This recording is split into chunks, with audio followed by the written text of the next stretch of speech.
How I built a side hustle from my kitchen table while raising kids. Imagine this. It's 6:30 in the morning. My kids are asleep for just a little longer, and I'm sitting at the kitchen table with a lukewarm cup of coffee, a second-hand laptop, and a dream. That was me, a few years ago, with no business degree, no startup funds, and no time to spare. But I was determined to build something for myself, something that would help support my family without sacrificing every second of motherhood. And if you're a busy mom like me, juggling snacks and screen time with ambition and anxiety, I want you to know this. You can do it too. Part 1. The reality of being a mom with ambitions. Motherhood doesn't come with extra hours in the day. It doesn't leave you with a quiet workspace or predictable breaks. But what it does give you is grit. Real, unapologetic, battle-tested grit. When you're constantly responding to needs, soothing tantrums, managing household chaos, and still trying to stay sane, ambition can feel like a luxury. I used to believe chasing my dreams would mean taking time away from my kids, and that guilt, it was heavy. But deep down, I knew something was missing. I wanted more for myself and for them.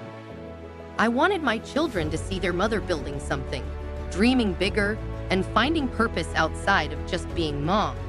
I had always wanted to create something of my own. I loved to write, to organize, to design. But for years, that dream sat on the shelf. Why? Because the daily grind of motherhood made it feel impossible.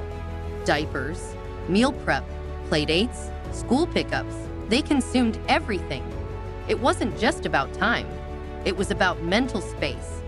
My creativity felt buried beneath routines and responsibilities. And yet, I kept hearing this voice in my head. There has to be a way to do both. Part 2. The turning point. The shift happened during one particularly exhausting week. Our budget was tight. I was stretching every dollar. I remember standing in the grocery store, calculating in my head whether we could afford both fruit and cereal. That night, after the kids had finally gone to bed, I sat at the kitchen table Googling how to make money from home. The options felt overwhelming. Surveys, drop shipping, selling used clothes, MLMs. It all felt impersonal. But one idea stood out: digital products. The idea of creating something once and selling it over and over again. That clicked. That made sense. I dug deeper. I watched YouTube videos, read blogs, and joined Facebook groups. I discovered that ordinary moms were creating printables, planners, coloring books, meal plans, and selling them online on platforms like Etsy, Gumroad, and Shopify. These were women just like me. They had kids, chaos, and no startup capital. But they were making it work. That's when I realized I didn't need to reinvent the wheel. I just needed to use what I already had. Part 3. Getting started with what I had. Here's the truth. I didn't have fancy tools. I didn't have the money to invest. I didn't even have a real workspace. What I had was our kitchen table, a free Canva account, a cheap laptop, and a $0 marketing budget. But I also had nap times, and early mornings, and bedtime hours. That's when I started carving out tiny pockets of time that were mine. Instead of scrolling Instagram or watching another episode of some show, I sat down with intention. I started small. I designed a daily planner for moms like me, simple, functional, pretty. It had space for meal plans, to-do lists, kids' schedules, and even space for mom to reflect. I opened an Etsy shop. I uploaded my planner with a few keywords and I waited. Nothing happened at first. But then, a few days in, I got a notification. Someone had bought it. It was $4.99. I cried, not because of the money, but because it was proof. Proof that something I made could have value to someone else. Proof that I wasn't just a mom, I was a creator. I also applied for the Amazon Influencer Program. I didn't have enough followers. I just needed a certain number to apply, and I got accepted. I started from what I have. I created product reviews and uploaded them to Amazon. I started from things I already have, and you can do this too. Part 4. establishing a routine that worked. Every day after that, I carved out time. Not hours and hours, just slivers of time. 45 minutes during nap time, 30 minutes after bedtime. That was it. I created a simple weekly routine. I planned each week in Google Sheets. Monday, design a new product. Tuesday, list or update a product. Wednesday, create Pinterest pins. Thursday, learn something new. Watch a course, take notes. Friday, review analytics and plan for next week. I also kept a journal, just a few lines a day, to track what worked, what didn't, and how I felt. This helped me build momentum and stay grounded.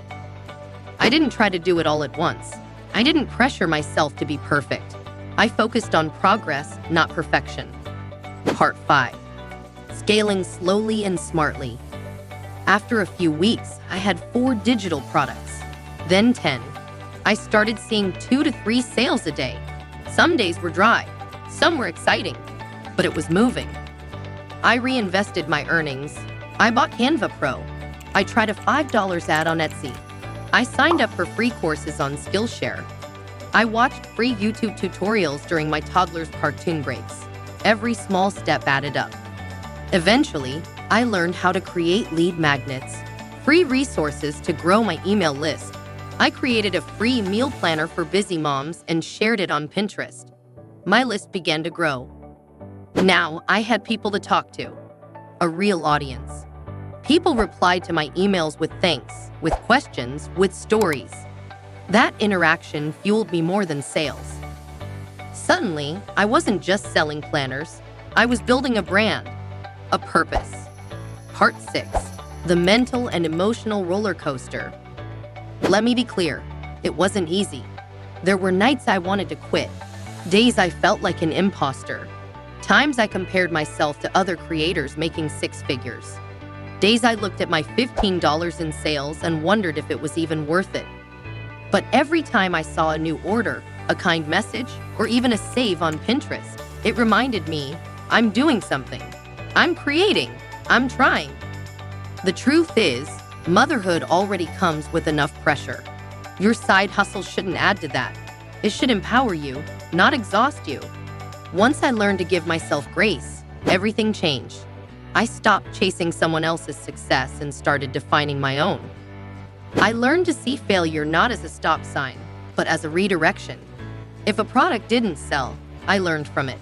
If an email got no opens, I rewrote the next one. Every step taught me something. Part 7. Where I am now. Fast forward to today.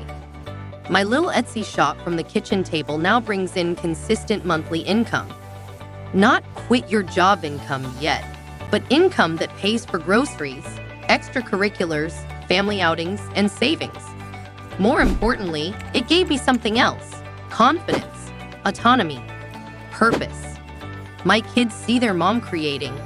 They hear me talk about products and customers and sales, and they ask questions. They're learning too. They see that moms can build, lead, dream, and do more than serve juice boxes. My kids even learned how to create an activity coloring on Canva. Now it's been a part of a fun activity for the family, creating activity books. I am happy to see my kids being creative. They enjoy doing it too. And the more that they are happy every time we order a physical book of what they have created, they feel proud, and so do I. This hustle that started as a whisper of an idea became a part of my identity. Not separate from motherhood, but woven into it. Part 8. My advice for moms starting out. If you're listening to this thinking, I want that, but I don't have time, let me tell you. You don't need hours. You need consistency. Start where you are. Start messy. Start small. But just start. Here are some quick start tips. Number 1. Make a list of what you love to do. Writing, organizing, teaching, crafts.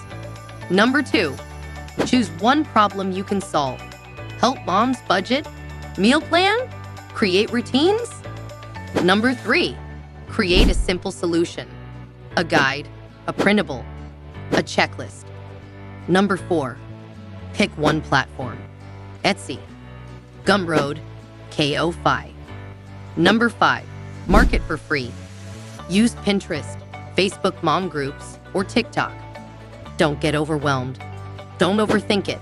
Just take one small step every day. It adds up. You don't need to be a guru. You don't need 10,000 followers.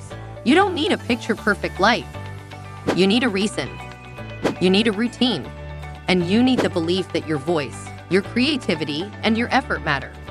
Because if I can build a business from my kitchen table between snack time and nap time, you can too.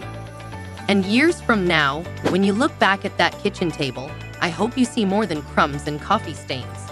I hope you see the place where it all began. Thanks for watching. You got this.